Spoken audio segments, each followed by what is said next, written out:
What's good, people? What's good? What's good? What's good? Ignorant Gamerz back in the house, bringing you another topic video. My name is Snow.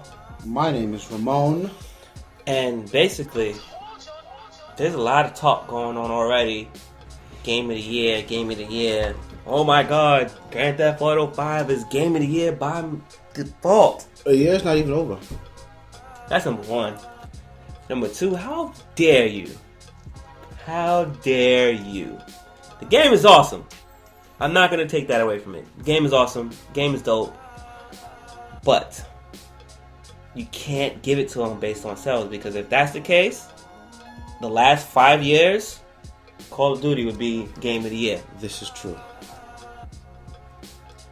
So we can't do that. That argument has to go. We need to go to the same way they rate systems. To the same way they rate individual games. We need to get into that. Now, what makes it hard to argue is because it's an open world game. How does one rate an open world game? You know, when there's so much, like the magnitude of this game is so large. But for some players, it's so large that it's boring. Right, and you get lost. And you get lost, and you don't know what you're doing. You don't know what the what game's about. You've never even seen the mission outside the mission that it starts off with. Right. It takes, for some people, it's taking too long to build up to Trevor, and to be honest with you, when Trevor gets introduced, the game escalates. The game feels like our GTAs of the old days, but it does take a while before you get to Trevor.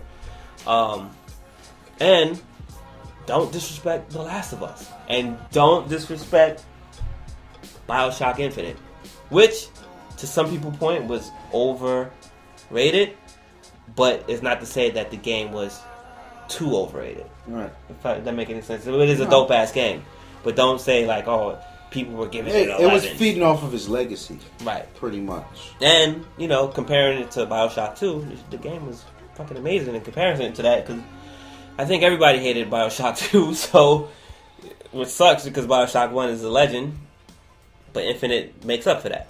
And then for some people, you kind of have to add Far Cry 3 in that mix because it came in at the tail end of last. But yeah, Far Cry. Rule to all you upcoming gamer developers who are gamers now: do not ever release a game in December. Okay? Never, because then you're falling into the same problem that Far Cry is having. Far Cry was out with some other dope titles last year, but they came in December. That's the last month you want to come in if you want a shot at some accolades. And that Far Cry is one hell of a game. It is addicting. Yeah.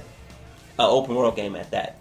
So, GTA has had its problems. Now, here's where you guys will probably start flaming me, but this is what I like to say. If you're going to play this game, let's be fair across the board. Don't give this game hell and hot water, and then this one some fluff, because it's the holy grail. And I'm going to go right off the bat. Online. I don't care. Yes. 1 billion in a day, 2 days, 3 days. 3 days.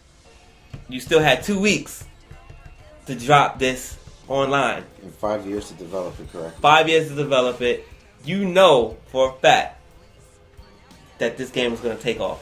So what happens is when you bottleneck it like that, all of us is playing a campaign. It's 2 weeks in.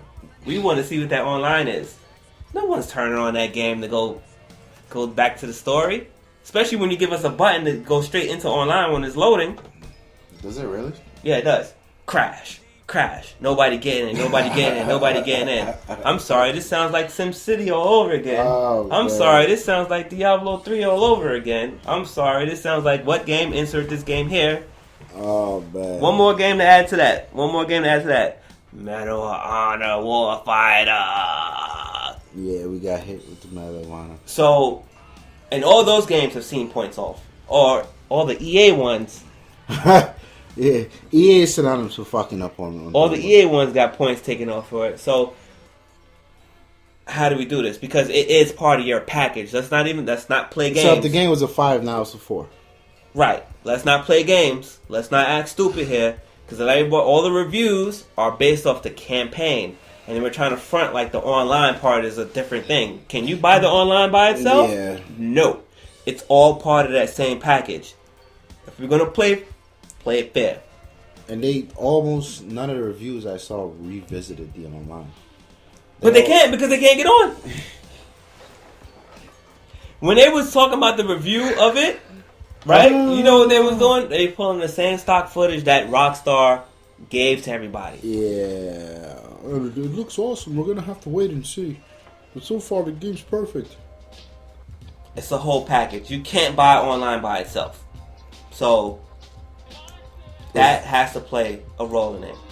Given your point, I don't know. Last of Us is still kicking ass. To me, I'm about like 3 or 4 missions away from this game. Let me tell you something.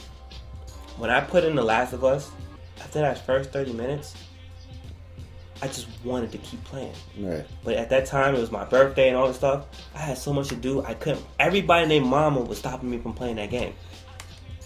This is true. I could not get into the game because people kept. Right. So when I did get a touch of it, I was like, oh shit. It's crazy. I want to see what's around the next corner. I want to see that next scene. I want to see that next ball, that next whatever, that next interaction. I'm playing the campaign on GTA. Struggling to continue to. All right, let me get back to the house. Right. Or something. Right. So I saw a Mac parked a truck, 16-wheeler in his garage. yeah. Like, and that's where it comes back into play. It's like, okay, well, yeah, you talk about the story. Who the fuck plays the game for the story? Rockstar put a lot of work into the story. Just because you got ADD, sandbox ADD, doesn't mean that you can just. What'd you give the story? So far, the story out of 5, Yeah, like a 3.5. damn. But I still got three things left to do, which can put it up to a 4. Okay. So as of right now, I'm gonna do the full review. But as of right now, it's a 3.5. Okay. There was a couple of twists and turns. I originally had it for a 3, but then there's a twist and turn that comes in, and I'm like, all right, and you can feel it escalating. So I was slowly bringing up the number, and I didn't start from the bottom. I start from the top. Now you here. Exactly. So I found things to like, and also, it's Rockstar. Okay.